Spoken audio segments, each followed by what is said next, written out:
Баршаңызға сәлем, менің есімім Рымбек Қабиден. Елестетіп көріңіз, сіз Павлодардың Рублевкасында тұрасыз. Бірақ ол сіз ойлағандай ертістің жағасында немесе Цумның артында емес, әуежайдың жанында орналасқан. Сенбейсіз бе? Ал қаланың шетіндегі ИЖС-1 шағын ауданының тұрғындары бұған сенеді. Тіпті армандарын шындыққа айналдыру үшін олар жергілікті биліктен ауданның атауын Нұрқала немесе Нұрсұлтан деп атауды сұрап отыр.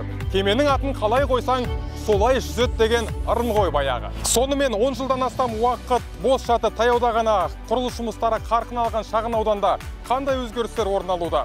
Тұрғындарға үлестірілген 468 жер учаскесінің қаншасы пайдаға жаратылған?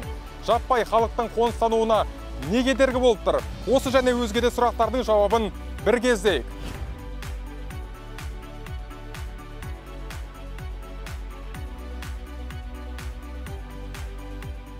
Мінекей достар, біз ИЖС-1, яғни жеке тұрғын үй құрылысы 1 деген шартта атауы бар шағын ауданның ортасына келіп жеттік. Дәл қазір менің жанымда осы ауданға Нұрсұлтан немесе Нұрқала деген атауларды беру бастамасын көтерген бастамашыл топтың мүшесі Арман Ержанұлы Әлиақбаров тұр. Енді Арман Ержанұлы айтып өтсеңіз, неліктен Нұрқала немесе Нұрсұлтан? Осы сұрақтан бастасақ әңгімемізді. Біріншіден, бәрі авиа қалашық дейді ғой. Енді ол бұрыннан келе жатқан нәрсе, онда аэропорттың жұмыскерлер тұрады. Бізге қатынасы жоқ ешқандай. Енді тұрғындардың атынан жасаған ұсыныстардың бірі ғой бұл. Ол, иә. Бұдан бөлек қандай ұсыныстар жасадыңыздар жергілікті әкімдікке?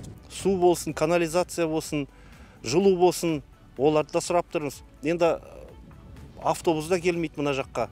Жазда дачный периодта кішкене жақын келеді, бірақ бәрібір бізден алыс. Жолдар керек. Бөлінген учаскалары 468. Яғни қазақтардың отбасылары үлкен ғой. Кем дегенде 4-5 адам болады. Сондықтан 2-3 мың адам бар деп санаймыз. Енді бірінші салған ана жақта Әсия тәтеміз бар. Сол бірінші бастаған, қорықпай. Шағын ауданның атауы басты мәселе емес, дегенмен алдағы уақытта ИЖС-1 шағын ауданның көшелеріне немесе мектебіне атау беру мәселетін қарайтын болсақ, Әсия апайымыздың есімі әбден лайықты деп есептеймін. Неге десеңіз, осыдан 3 жыл бұрын апайымыз тақыр жерге ешқандай инфрақұрылымның жоқтығына қарамастан алғашқы болып қазығын қаққан тұрғындардың бірі.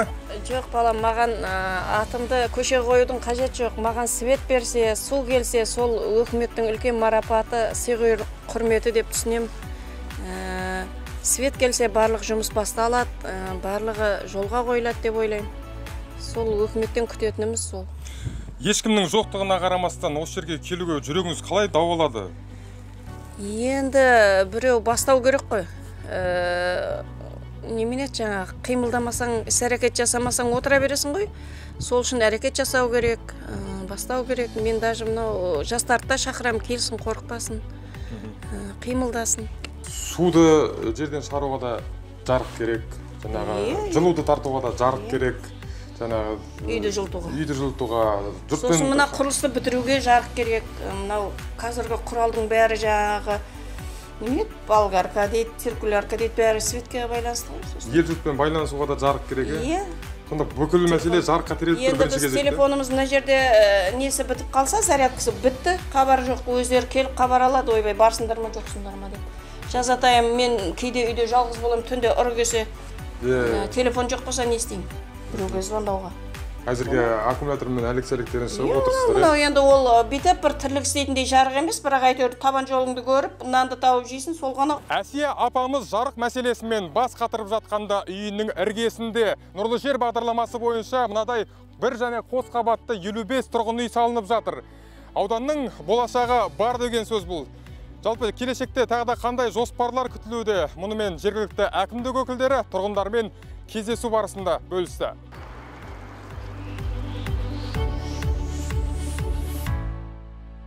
У нас сегодня отчет пошел.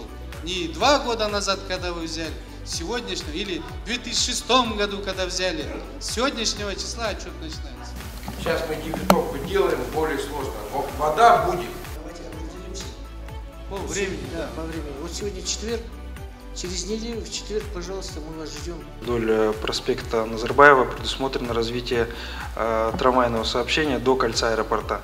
Соответственно, в дальнейшем, если микрорайон ИЖС будет застроен полностью, появится спрос, и трамвайное управление будет заинтересовано, чтобы пустить ветку и до аэропорта. Соответственно, у вас будет еще альтернативный объект по доступу к вашему микрорайону.